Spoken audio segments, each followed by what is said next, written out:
ಕನ್ನಡ ಎಂದರೆ ಬರಿ ನುಡಿಯಲ್ಲ, ಅದು ಕನ್ನಡಿಗರ ಉಸಿರು, ಎದೆಯೊಳಗಿನ ಪ್ರೀತಿ.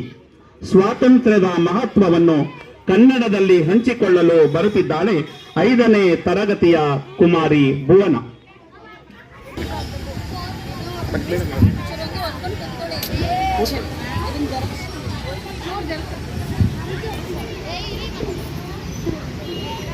ಗೌರವಾನ್ವಿತ ಮುಖ್ಯ ಅತಿಥಿಗಳೇ, ಮುಖ್ಯ ಶಿಕ್ಷಕರೇ, ಆದರಣೀಯ ಶಿಕ್ಷಕರೇ, ಪೋಷಕರೇ ಹಾಗೂ ನನ್ನ ಪ್ರೀತಿಯ ವಿದ್ಯಾರ್ಥಿ ಮಿತ್ರರೇ, ಎಲ್ಲರಿಗೂ 80ನೇ ಸ್ವಾತಂತ್ರ್ಯ ದಿನಾಚರಣೆಯ ಹಾರ್ದಿಕ ಶುಭಾಶಯಗಳು.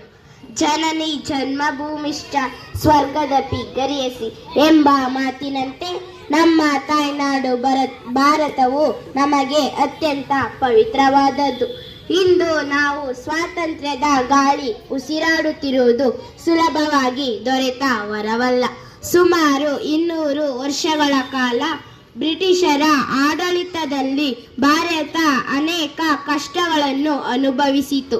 ಮಹಾತ್ಮ ಗಾಂಧೀಜಿ, ಸುಭಾಷ್ ಚಂದ್ರ ಬೋಸ್, ಭಗತ್ ಸಿಂಗ್, ಬಾಲ ಗಂಗಾಧರ್ ತಿಲಕ್, ರಾಣಿ ಲಕ್ಷ್ಮೀಬಾಯಿ ಸೇರಿದಂತೆ ಸಾವಿರಾರು ಸ್ವಾತಂತ್ರ್ಯ ಹೋರಾಟಗಾರರು ತಮ್ಮ ಜೀವನ ತ್ಯಾಗ ಮಾಡಿ ನಮಗೆ 1947ರ ಆಗಸ್ಟ್ 15ರಂದು ಸ್ವಾತಂತ್ರ್ಯವನ್ನು ತಂದುಕೊಟ್ಟರು.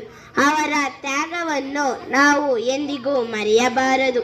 ಸ್ವಾತಂತ್ರ್ಯ ಎಂದರೆ ಕೇವಲ ಬಂಧನದಿಂದ ಬಿಡುಗಡೆಯಲ್ಲ, ಜವಾಬ್ದಾರಿಯಿಂದ ಬದುಕುವುದು, ದೇಶವನ್ನು ಪ್ರೀತಿಸುವುದು, ಕಾನೂನು ಪಾಲಿಸುವುದು, ಸಮಾಜದ ಹಿತಕ್ಕಾಗಿ ಕೆಲಸ ಮಾಡುವುದು ನಿಜವಾದ ಸ್ವಾತಂತ್ರ್ಯ.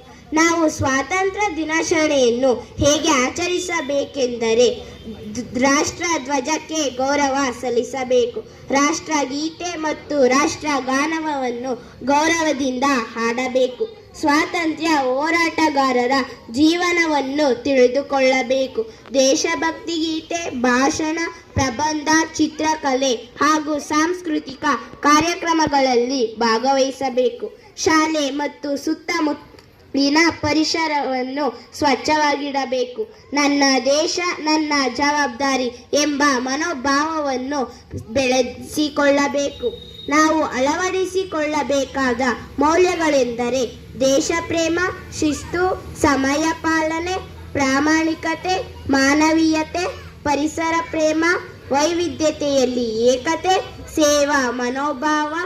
ಪ್ರತಿಯೊಬ್ಬ ವಿದ್ಯಾರ್ಥಿಯು ಉತ್ತಮ ನಾಗರಿಕನಾದರೆ ಮಾತ್ರ ಭಾರತ ಇನ್ನಷ್ಟು ಶಕ್ತಿಶಾಲಿ ರಾಷ್ಟ್ರವಾಗುತ್ತದೆ. ಡಾಕ್ಟರ್ APJ ಅಬ್ದುಲ್ ಕಲಾಂ ಅವರು ಹೇಳಿದಂತೆ ಇಂದಿನ ವಿದ್ಯಾರ್ಥಿ ಕನಸುಗಳೇ ನಾಳಿನ ಭಾರತದ ಭವಿಷ್ಯವನ್ನು ನಿರ್ಮಿಸುತ್ತವೆ. ಆದ್ದರಿಂದ ನಾವು ದೇಶವನ್ನು ಪ್ರೀತಿಸೋಣ, ಉತ್ತಮ ಶಿಕ್ಷಣ ಪಡೆಯೋಣ, ಸತ್ಪ್ರಜೆಗಳಾಗಿ ಬೆಳೆಯೋಣ ಮತ್ತು ನಮ್ಮ ದೇಶವನ್ನು ವಿಶ್ವದಲ್ಲೇ ಶ್ರೇಷ್ಠ ರಾಷ್ಟ್ರವನ್ನಾಗಿ ಮಾಡಲು ಕೈಜೋಡಿಸೋಣ.